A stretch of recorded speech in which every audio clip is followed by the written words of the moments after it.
أعوذ بالله من الشيطان الرجيم بسم الله الرحمن الرحيم والحمد لله والصلاة والسلام على رسول الله وعلى آله وصحبه من والاه. We ask Allah subhanahu wa ta'ala to help us recognize the truth and help us follow it. And we ask Allah subhanahu wa ta'ala to help us recognize the falsehood and help us avoid it. We ask Allah subhanahu wa ta'ala to make the best of our deeds, the last ones that we do, and the best of our days, the day that we should meet Him. Assalamu alaikum wa rahmatullahi wa barakatuh. Wallahi, one remark about last week's lecture. What did we talk about last month? What did we talk about, those that were here? What did we talk about last month? Well, we talked about basically the conquest of Umar alayhi ridwanullah, right? We talked about the conquest of Al-Mada'in and some of the other areas, and also the Roman Empire from one side and the Persian Empire from the other side. And I noticed something toward the end, actually, some of the questions that some of the brothers and sisters asked after the lecture, actually, is that some of you were concerned is what kind of an impression would that leave on non-Muslims? That the Muslims actually fought. Those were battles. That the Muslims conquered certain lands. And we think, like I said, how would we present that? What should we say to the non-Muslims if they ask questions like that? Well, before I get to the answer that I want actually for us to keep in mind, is that keep in mind that everybody was conquering. I mean, when you're talking about the Roman Empire, I mean, what was the Roman Empire doing there to start with? When you're saying, for example, that the Muslims defeated the Roman Empire in Jordan and Syria and Lebanon and Palestine. What were they doing there to start with? They conquered that land, right? So it's not that they were born in there. And the same thing can be said about maybe part of the Persian Empire and whatnot. And if you look at the conquest that happened at the hands of the non-Muslims, wallah, you'll be shocked at some of the things that happened. Look at the Crusades. Even the Christian historians themselves, like Gustave Le Bon, who was a famous actually European historian, he talked about the killing that happened to the Muslims in Jerusalem in particular. He said that more than 70,000 people were killed on the spot, that the blood of the people of Jerusalem was flowing in the streets like river. But leave all of that aside. Wallah, I would really like us to think about ourselves and leave everybody for a second. Leave people of the other religions, leave people of the other faith, and let's think about it for a second ourselves. Are you happy that Umar alayhi ridwanullah conquered Bilad al-Sham? If you are yourself from Jordan, if you are from Egypt, are you happy that Amr ibn al-As introduced Islam to Egypt? Would you have chosen otherwise yourself? Would you have chosen to go back to whatever religion was practiced at that time? Or would you be happy that Islam was introduced to the land where I came from? Would you change, if today you were given the choice, would you change your Islam for that religion that was practiced at that time? I would not change it for anything. Then may Allah reward Umar ibn Khattab alayhi ridwanullah. May Allah reward Amr ibn al-As alayhi ridwanullah. May Allah reward Abu Ubaidah Amr ibn al-Jarrah alayhi ridwanullah, because they are the one that introduced Islam to the land that I came from. Whatever it is. And you can talk about the same thing about the other Sahaba alayhi ridwanullah, that it is because of them that we are Muslims today. Are you happy that Islam was introduced to India? Or would you have rather actually been something else? Whatever was practiced at that time. That's what Allah, keep that in mind. This, what we're talking about now, is the reason we are Muslim. This is our history, wherever we're coming from. That's why we say from the bottom of our heart, may Allah reward Umar ibn Khattab alayhi ridwanullah. Even if you are from Iran, I mean, who basically, it would have been probably still the Majusi religion up till today.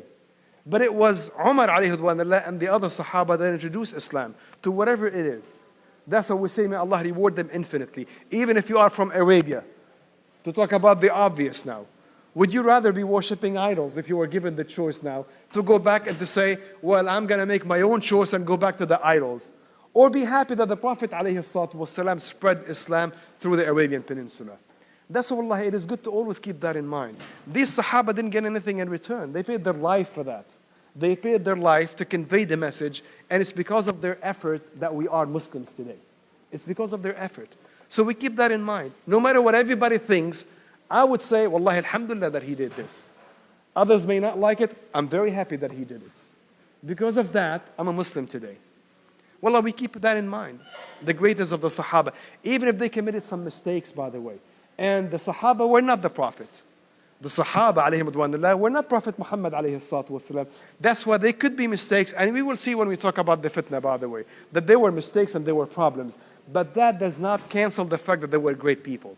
You know, when someone really nice, someone really great, wa alaykum assalam wa rahmatullah, when someone really great does something bad, it doesn't mean you forget all the good that he did and you only judge him by the small bad that he did. And the other way is true.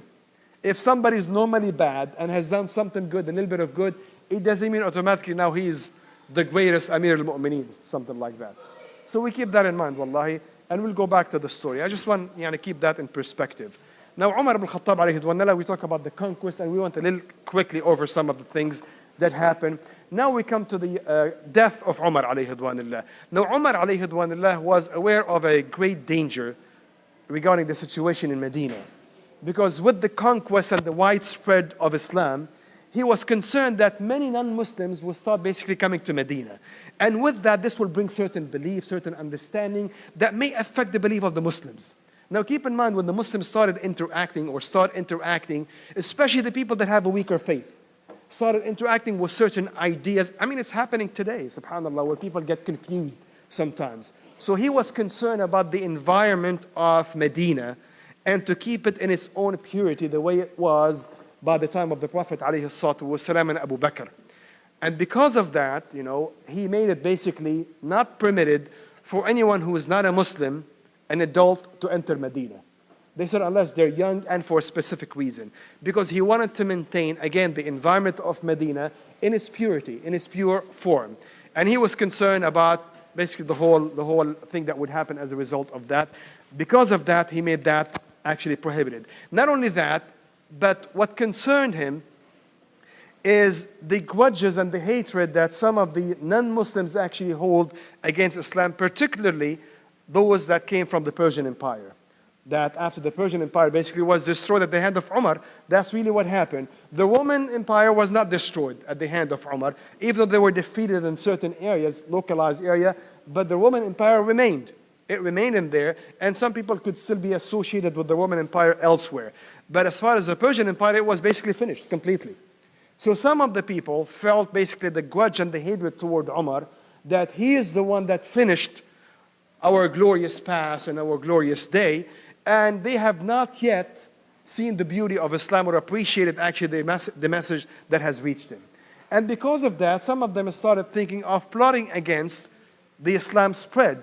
Added to that, some of the Jews basically that also were pacified in certain areas. So the plotting of the Jews was added to the plotting of the Majusis. And they tried their best basically to attack in any way or possible the Islamic Khilafah at that time.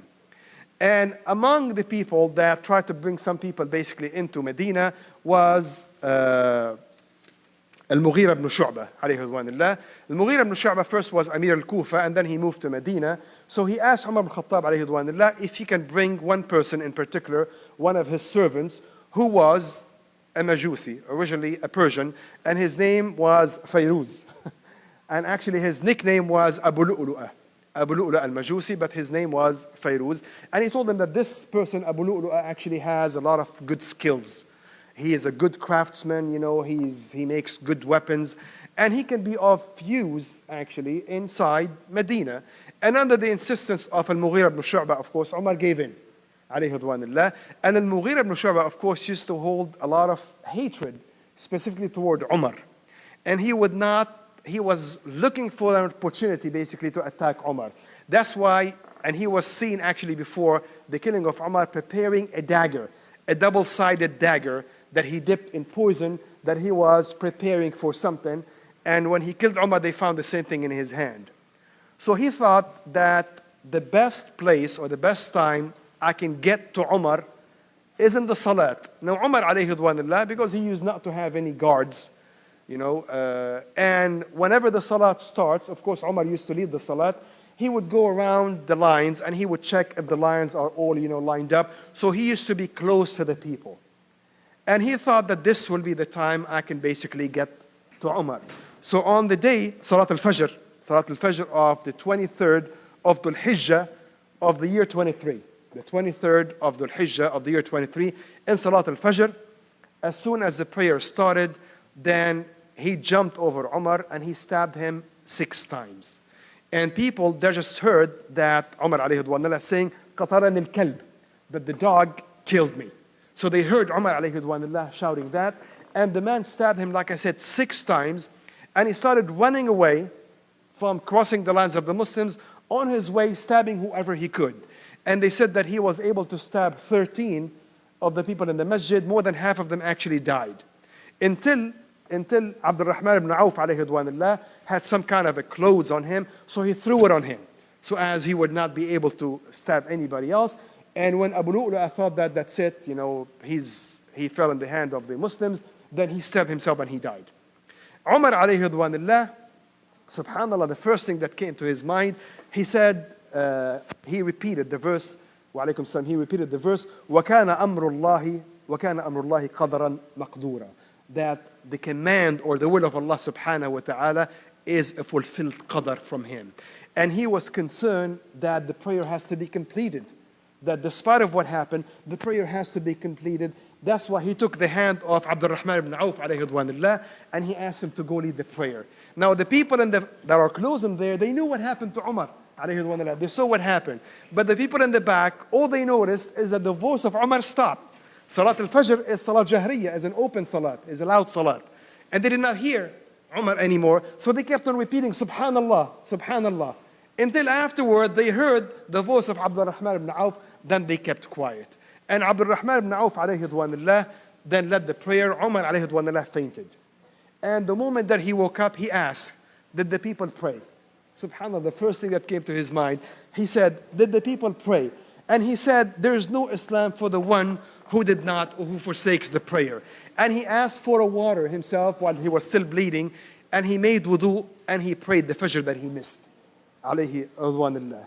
And at that time, he went and he asked his son to go check as to whether people have any grudge or hold any ill feeling toward him, and that's why the killing happened. But Abdullah ibn Umar, he said that everybody basically was praising you, and everybody's crying as if they lost their own child. And they brought to him one of the physicians to tend him, and they said that he gave him some milk, and they found that the milk actually came out of his wound.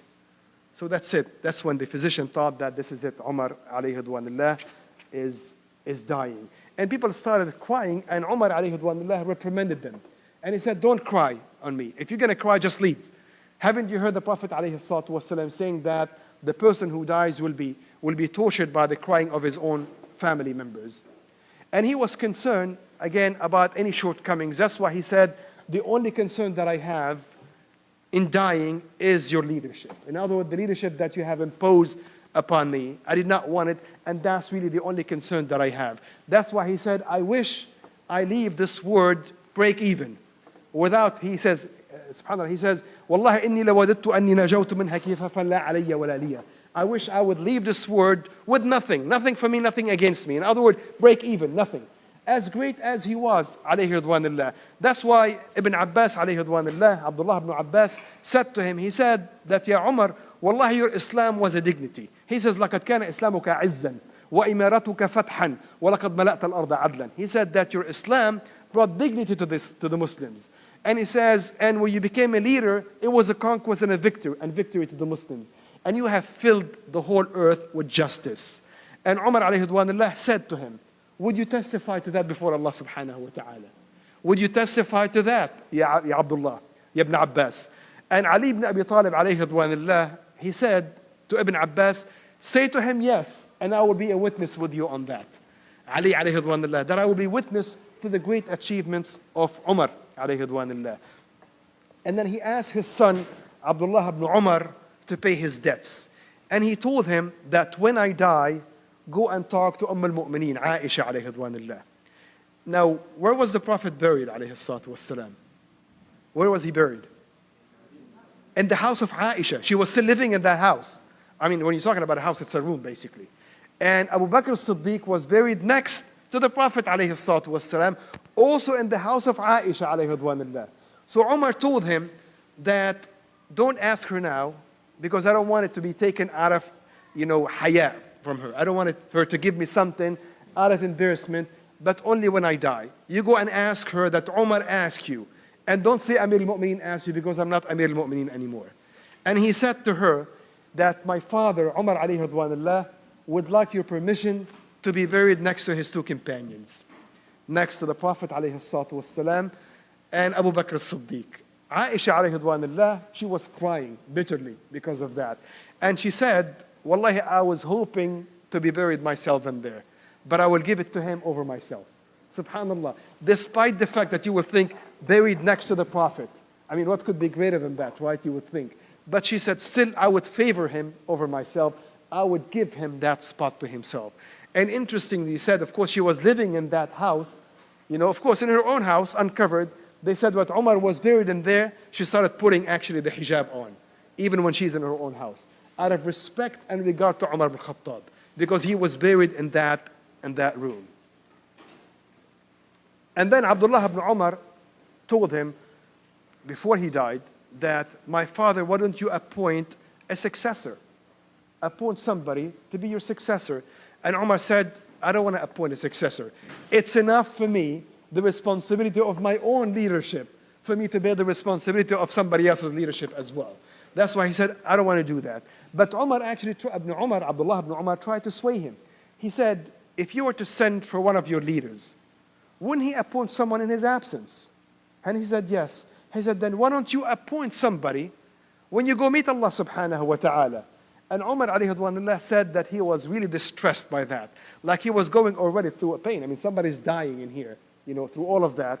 And afraid that he will be meeting Allah subhanahu wa ta'ala. And here, his own son is putting him in and added on him an added responsibility. And Umar alayhi ridwanullah, he said that Allah subhanahu wa ta'ala will preserve this deen. No matter what happened. It is not my decision or anything. Allah will preserve his deen. And he said, and I have the choice of doing both. He said, if I appoint someone as my successor, someone better than me did it. Abu Bakr as-Siddiq alayhi ridwanullah. If I don't appoint a successor, someone better than me did it. The Prophet alayhi salatu wasalam. The Prophet Muhammad did not appoint a successor.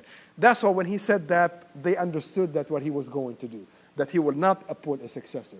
That the guidance of the Prophet alayhi salatu wasalam was always the best thing that he would follow alayhi ridwanullah, Umar ibn Khattab. But Umar alayhi ridwanullah, when he saw so much care about the situations, he said, I will make it a shura, a consultation among 6 of the Prophet's companions, that the Prophet died while pleased with them. So he chose 6 of the greatest Sahaba alayhi ridwanullah that they were known that the Prophet, when he died, he was pleased with them. And he said that they will make that decision. And these 6 were Authman bin Affan, Ali ibn Abi Talib, Talha ibn Ubaydillah, Zubair ibn al-Awwam, Abdul Rahman ibn Auf, and Sa'd ibn Abi Waqqas. That's it, the greatest.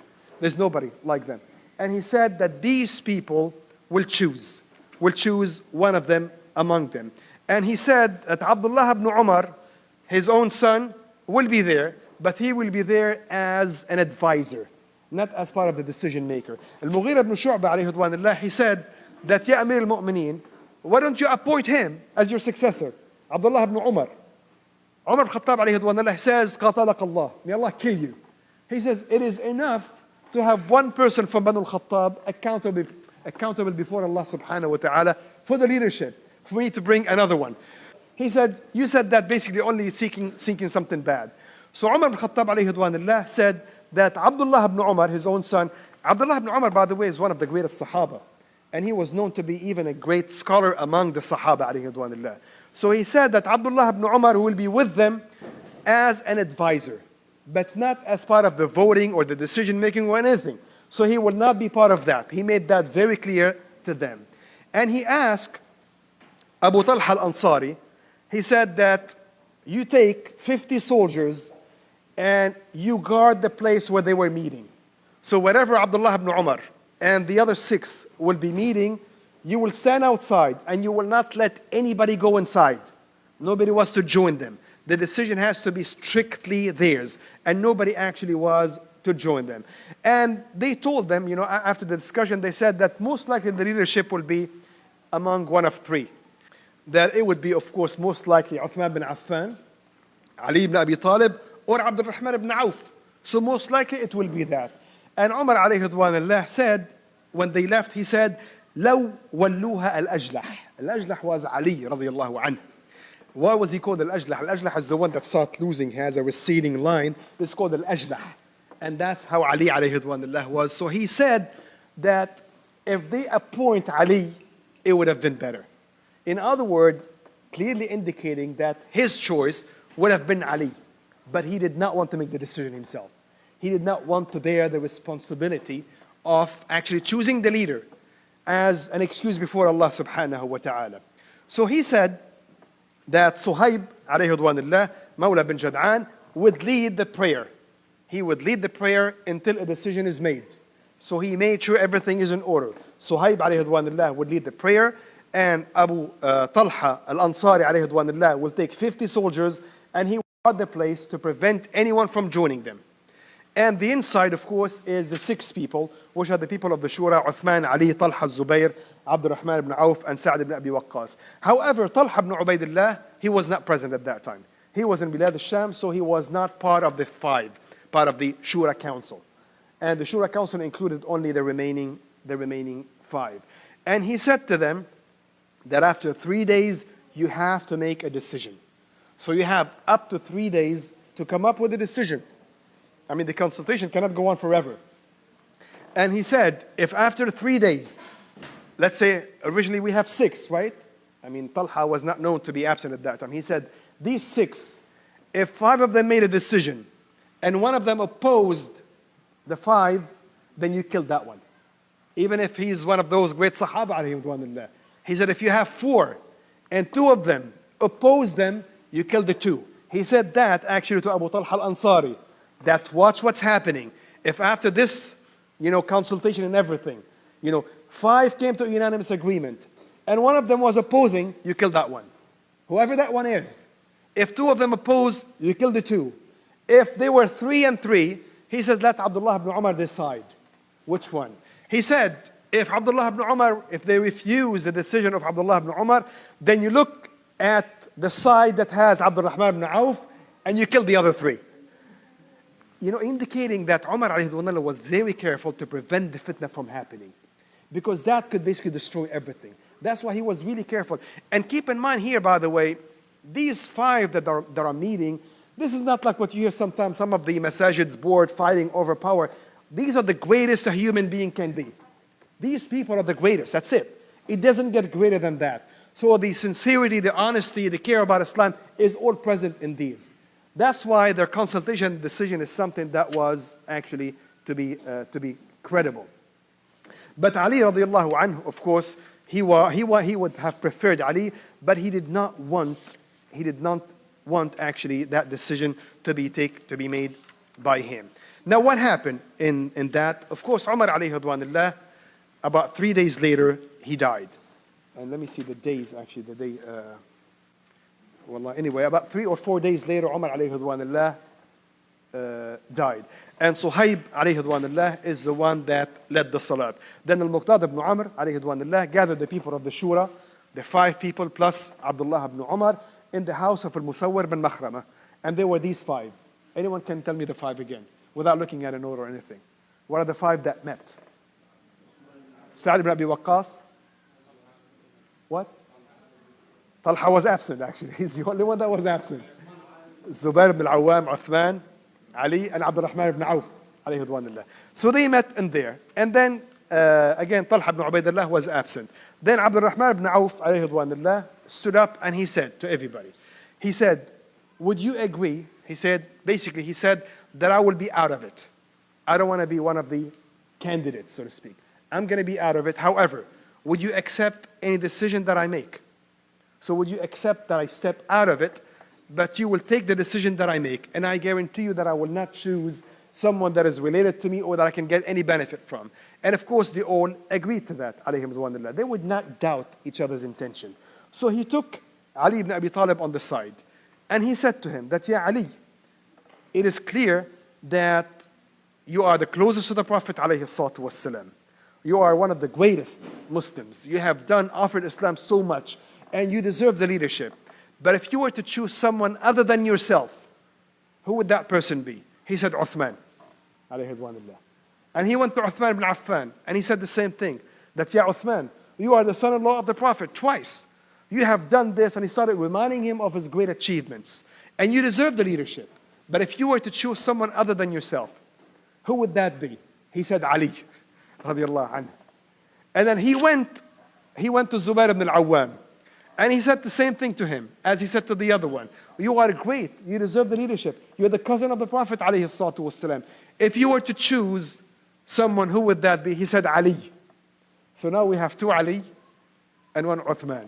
And then he went to Sa'd ibn Abi Waqqas alayhi ridwanullah, and Sa'd ibn Abi Waqqas said Uthman. So now we have two Uthman and two Ali. Of course, Abdul Rahman ibn Auf could easily break the tie. But he did not want basically to be part of the decision making like that directly.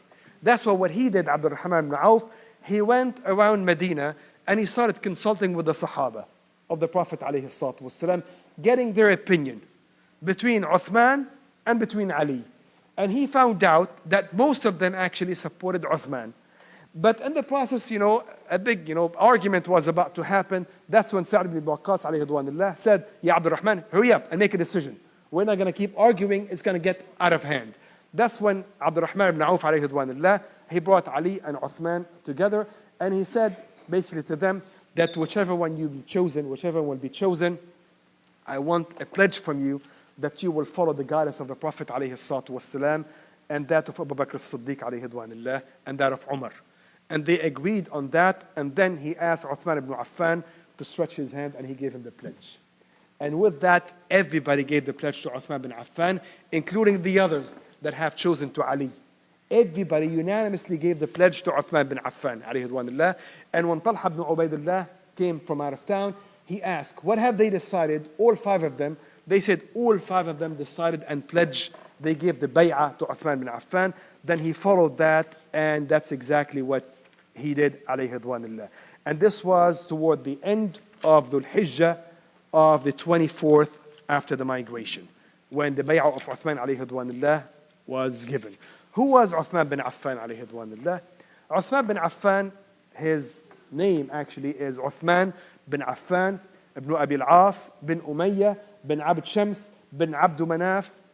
Can anyone say him backward? Bin Abd Manaf. And as such, basically, he combines, or he goes back to the same lineage as the Prophet alayhi salatu wasalam, from Banu Abd Manaf and then up. So he was related to the Prophet alayhi salatu wasalam by his fourth grandfather. His mother name was Arwa bint Qurayz, and also was related to the Prophet alayhi salatu wasalam. Uthman bin Affan was born in Ta'if, the year 47 before the migration, which makes him about 6 years younger than the Prophet Muhammad alayhi salatu wasalam. So he was 6 years younger than the Prophet alayhi salatu wasalam. His father Affan was known to be a very wealthy merchant, very successful businessman. And when he died in Bilad al-Sham, then his own son Uthman took over. And Uthman bin Affan was also very successful himself. And when the Prophet Muhammad alayhi salatu wasalam received the revelation, how old was Uthman? We said 34, right? We said he was 6 years younger than the Prophet. The Prophet was 40, alayhi salatu wasalam. So he was about 34 years old. And of course, he was one of the first to become Muslim. And he was one of the great 10, al-Ashra al-Mubashirin bil-Jannah. He was one of them, alayhi ridwanullah. And the story of his Islam was an interesting one. He said he had an aunt that used to be a future teller, kahina. And she used to look at some of the earlier scriptures and whatnot and get some information from that. And she told him that we are living in a time where a prophet will appear. And around that time, Prophet Muhammad, he said, Uthman bin Affan, he said, when she said that, I felt that it was established in my heart. So it had an impact on me. So I started thinking, Muhammad, this guy Muhammad from Quraysh, declared to be a prophet. So could he be the one that my aunt was talking about? So I started thinking about that, and he was a close friend of Abu Bakr as-Siddiq. And Abu Bakr as-Siddiq was a very wise and patient person. So he would not, so to speak, impose the message on anybody. So he sat with him very carefully, and he said to Uthman bin Affan, that these idols, the gods that we're worshipping them, they can't do anything. We're asking them, we're imploring them, and we make them with our own hands. So there's nothing that can come out of them. Why don't you worship Allah subhanahu wa ta'ala, the creation, the creator of this whole universe? And he started telling him about the message. Why don't you come with me and listen to Muhammad? Maybe you like what you hear. And Affan bin Affan, he said that you're right, but I don't feel like listening to him.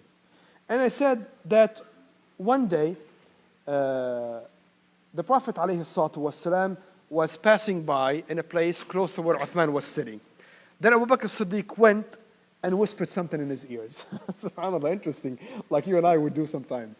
He said he went there and he whispered something to the ears of Prophet Muhammad ﷺ. Then Prophet Muhammad ﷺ went to Uthman directly. So he was telling him, here's Uthman, say something to him, basically, you know, he's ready, he's close. So he went to Uthman alayhi and he says, yeah, Uthman, why don't you answer Allah subhanahu wa ta'ala to a paradise as vast as the heaven and the earth? I am his own messenger, and I was sent to you and to the creation of Allah subhanahu wa ta'ala. Uthman said, I could not control myself. Immediately I submitted to his message. And I believed in the Prophet Muhammad alayhi salatu wasalam. And of course, when he became a Muslim, it was a big blow to the pride of Quraysh. I mean, here's someone who was probably the most successful merchant in Quraysh, you know, becoming a Muslim. You know, this is a big asset to the message of Muhammad alayhi salatu wasalam. That's why his uncle, Al-Hakam ibn Abi al-As, started basically torturing him to force him back into his own religion, and Uthman wouldn't give in. That's when he gave up. Even the mother of Uthman bin Affan alayhi ridwanullah tried to put a lot of pressure on him to change his religion back, and he would not change. Uthman bin Affan alayhi ridwanullah was known, amongst other things, for two specific qualities. There are two qualities that he was known for, amongst other things, but two specific ones that he stood above everybody else in. What are those? Who knows what those two qualities are? What were these? What? Generosity. Allah barik fiki. The generosity. Al-Karam alayhi ridwanullah. Another one. What? Somebody said, no, somebody said it. Haya, yeah. His bashfulness, his modesty. And the Prophet ﷺ used to say, Uthman, hayyun tastahi minhu al-malaika. That Uthman has a lot of haya, that the angels have haya from him. And the Prophet also, he said, Ala astahi min rajulin tastahi minhu al-malaika. That shouldn't I have a haya that the angels themselves will have haya from. And another place the Prophet said, Ahyakum Uthman. That the one that has the most haya among you was Uthman alayhi ridwanullah. So he was known for that. Of course, he married the Prophet's daughter. Which one? Ruqayya. And then Kulthum. So he married two of the Prophet's daughter. One, of course, the second one after the first one died. That's why he was known as Uthman dhin Nurayn. Uthman, the person of the two lights, which are the daughters of the Prophet alayhi salatu wasalam. So he married Ruqayya alayhi ridwanullah, the daughter of Prophet Muhammad alayhi salatu wasalam, and he had a son from her, Abdullah, who lived until the age of 6, and then he died. Now, when the torture basically intensified against the Muslims, especially around the 5th year after the revelation, then the Prophet ﷺ asked the Muslims that cannot afford any protection to migrate. And he was the first that migrated with his family. Ruqayya, alayhi ridwanullah, Uthman bin Affan. That's what the Prophet ﷺ said, that the first house or family to migrate for the sake of Allah since Prophet Lut is Uthman bin Affan alayhi ridwanullah. He migrated to Abyssinia and then he went back to Mecca. And when the Muslims started, of course, migrating after the pledge of Al-Aqaba, then the Prophet ﷺ gave the command to migrate. Then Uthman bin Affan were among those with his family, those that migrated at that time. Now, shortly before the Battle of Badr, the wife of Uthman bin Affan, Ruqayya, the daughter of the Prophet, became very ill. She got very sick. That's when the Prophet ﷺ, and he wanted to go out with the Prophet ﷺ, but the Prophet told him that you stay behind. He said that you will be one of the people of Badr. Later on, he considered him one of the people of Badr because he remained behind per the command of the Prophet Muhammad ﷺ to actually look after his wife, Ruqayya bint Muhammad. And true enough, Ruqayya actually died before the Muslims returned from Badr.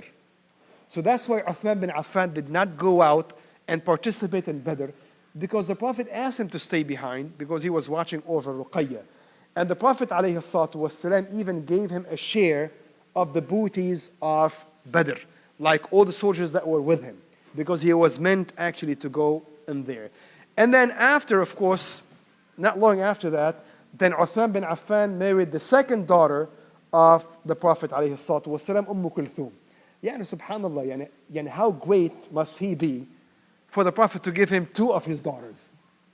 He must be someone really great for the Prophet to give him two of his daughters, ﷺ. So he married Kulthum afterward, and of course Kulthum didn't give him any children, and she died even not long after that. And then also he married after that Fakhida bint Ghazwan, and also Amr bin Jandab, who gave him several children, Amr, Khalid, and Abban. Abban bin Uthman actually is an important name, especially when it comes to the seerah. The first person that documented the seerah was Urwa ibn Zubayr, alayhi ridwanullah, and the next person was Abban bin Uthman. But whatever they wrote actually was not preserved, and the first thing that was preserved indirectly was the seerah of Ibn Ishaq through Sirat ibn Hisham, alayhi ridwanullah. And then also among his wife was an important name that will come back later on, and that is Na'ila bintul Farafisa. Na'ila. Remember that name. That name is going to come back. The wife of Uthman bint Affan, alayhi ridwanullah. So Uthman bin Affan, alayhi ridwanullah, participated in all the battles with the Prophet, alayhi salatu wassalam, of course, except Badr.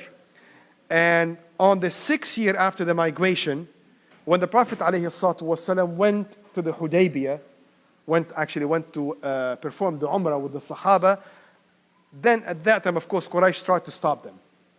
And the Prophet ﷺ wanted to negotiate with the people of Quraysh. So initially he wanted to send Umar ﷺ that you go negotiate with the people of Quraysh. Umar ﷺ told him that, Ya Rasulullah, I'm not a person of negotiation. So he's not a person of negotiation. Send Uthman ﷺ. Uthman was patient, and of course he was dignified. They would not do any harm to him. So Uthman went to negotiate with the people of Quraysh on behalf of Prophet Muhammad ﷺ. And the people of Quraysh were so afraid, so basically they asked Uthman to stay with them. And they forced him to stay and not to return back to the Muslims initially. Now the rumor went back or arrived to the Muslims that Uthman bin Affan was killed.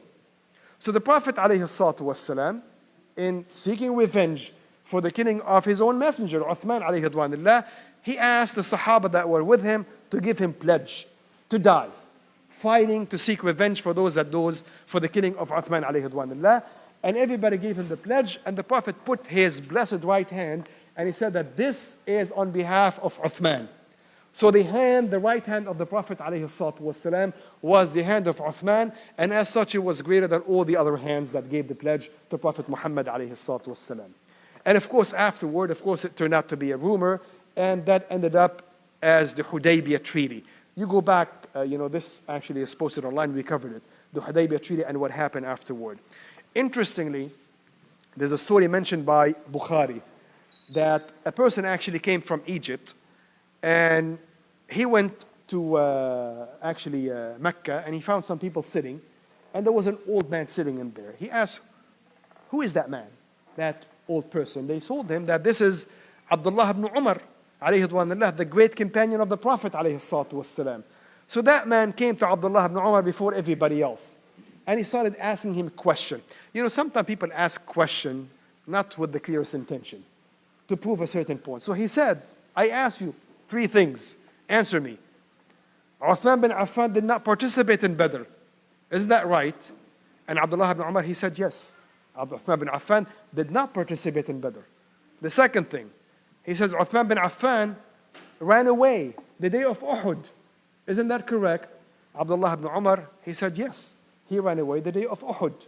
He says, the third thing, Uthman bin Affan did not pledge to the Prophet on the day of the Hudaybiyah.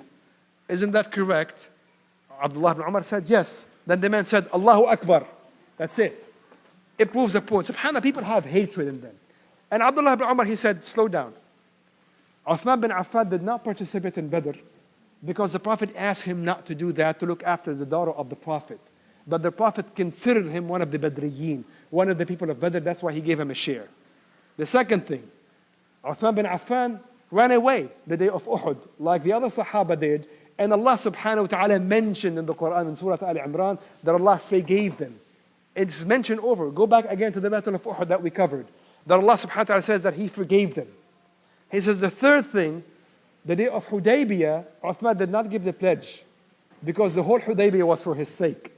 And the Prophet ﷺ pledged on his behalf using his own right hand. Now you go and tell everybody about it.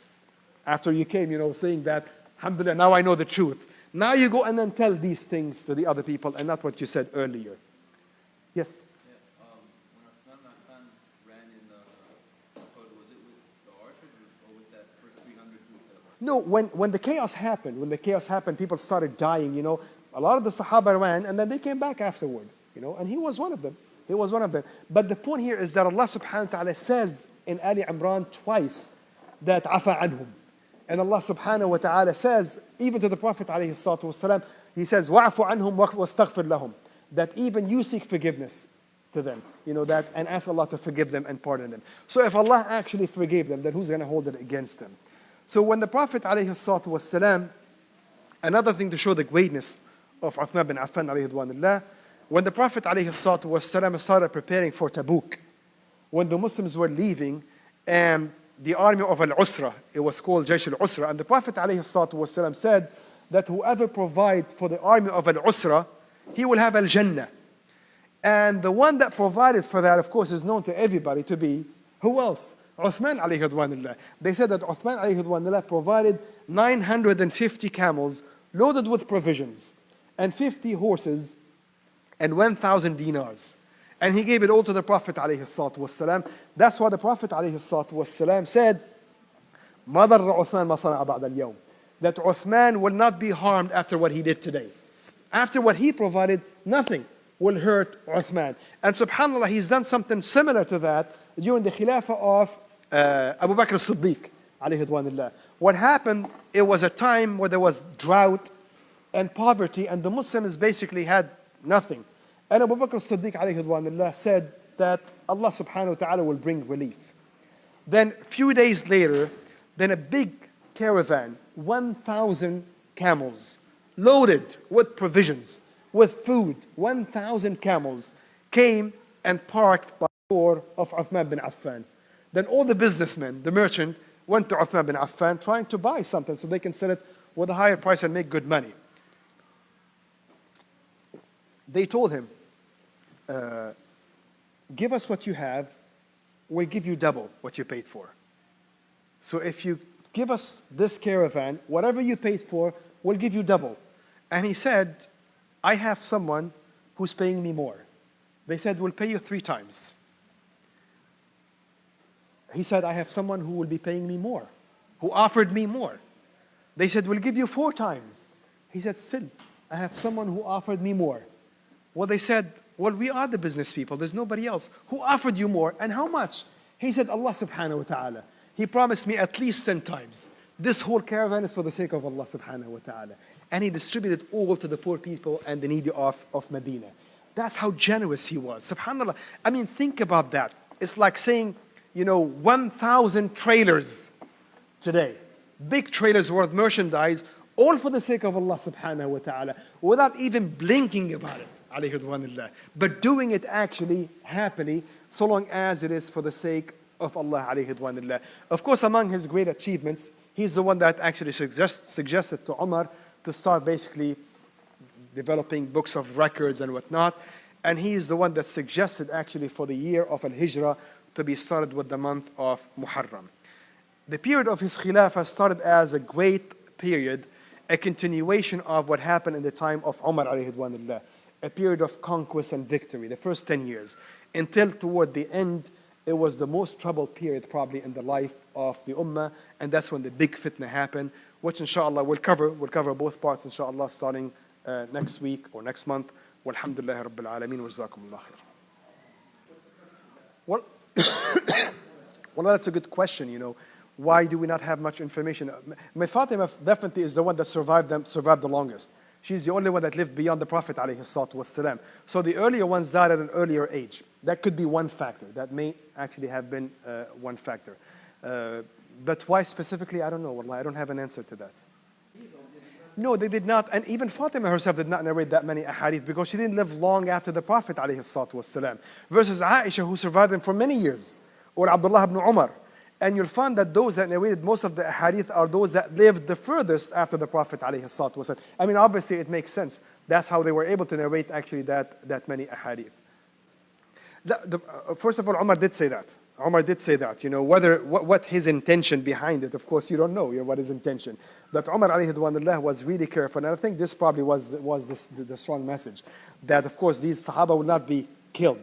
But to indicate clearly, of course, this happened before the meeting was done, to indicate that you have to come up with a unanimous decision. I think that's really the point. Yeah, of course. Well, they knew of what Umar said.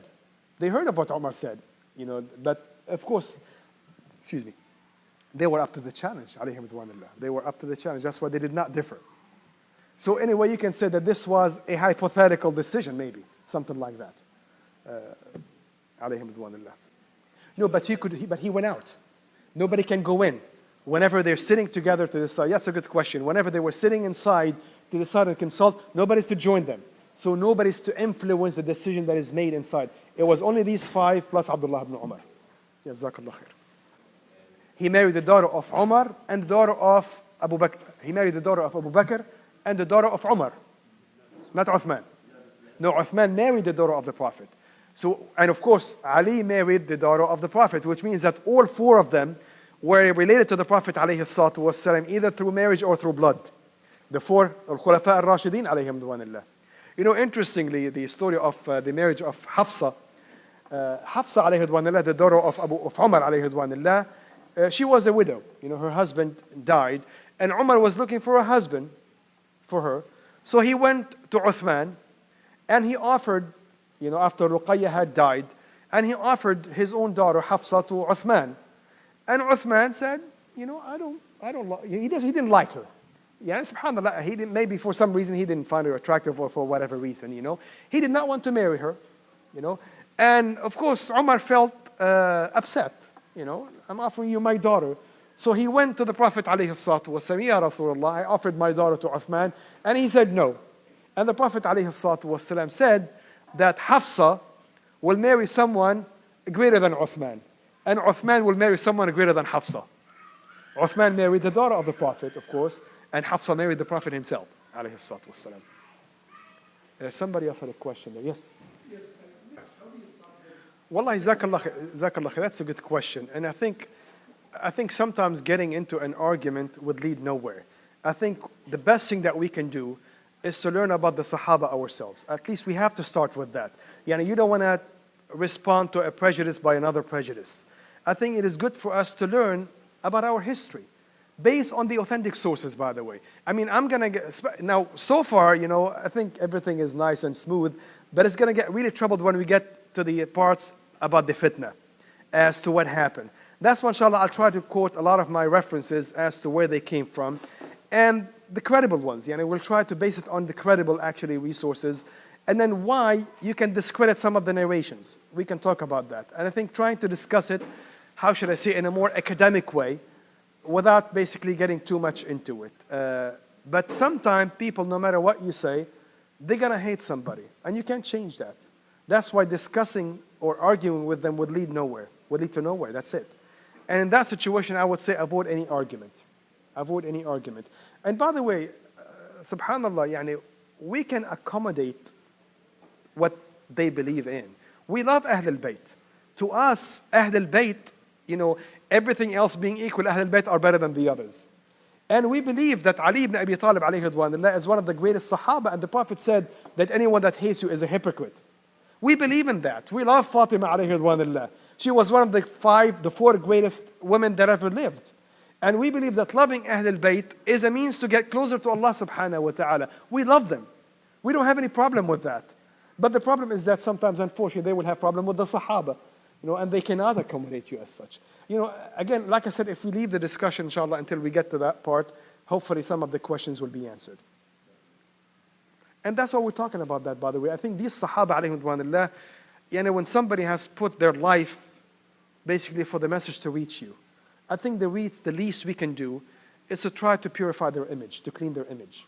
and to describe them as great as they were. That's why it is the right upon us to defend them and to show how great they were, alayhim ridwanullah. All of them, everyone, all of the Sahaba, alayhim ridwanullah, even those that fought with each other in the fitna, they were both great. They were both great. And the Prophet ﷺ did say that two factions of the Muslims will meet. He says, دعواهم واحدة. Their message is one. And after that he says, ثم تمرق مارقة, talking about the Khawarij. Jazakallah khair. You know, here the way that Umar alayhi ridwanullah, of course, can be regarded as a precedence, as a sunnah, in the literal meaning of the sense of the word, you know.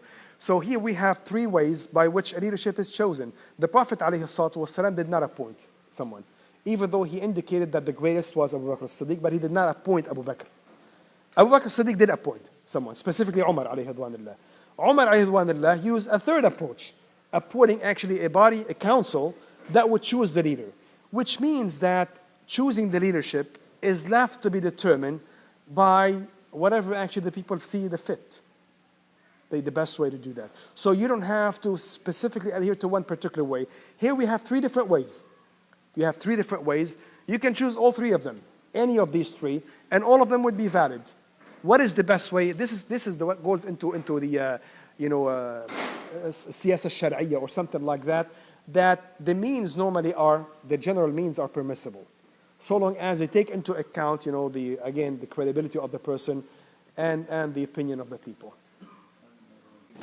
Abu Bakr did. Would he take that responsibility? Well, see, Umar alayhi ridwanullah was extra cautious. I mean, he was concerned. That's why he said, you know what, the thing that I'm concerned about is my leadership. He said that the thing that I'm afraid about the most when I meet Allah subhanahu wa ta'ala would be this leadership that was given to me, even though he has achieved so much. But Umar alayhi ridwanullah had this quality of al-wara', you know, the God consciousness, the care, the fear of Allah subhanahu wa ta'ala. That's why he said that Abdullah ibn Umar will not be part of it. He will not be the Khalifa, and he will not even be part of the decision making. But Abdullah ibn Umar was wise, and he has something to offer. That's why he said he can be an advisor, but he cannot be part of the decision making. La wallah, I don't know why. You know, if the Prophet ﷺ has appointed a successor, then this would have been probably the sunnah to be followed. In other words, each will feel that I have to appoint because the Prophet did.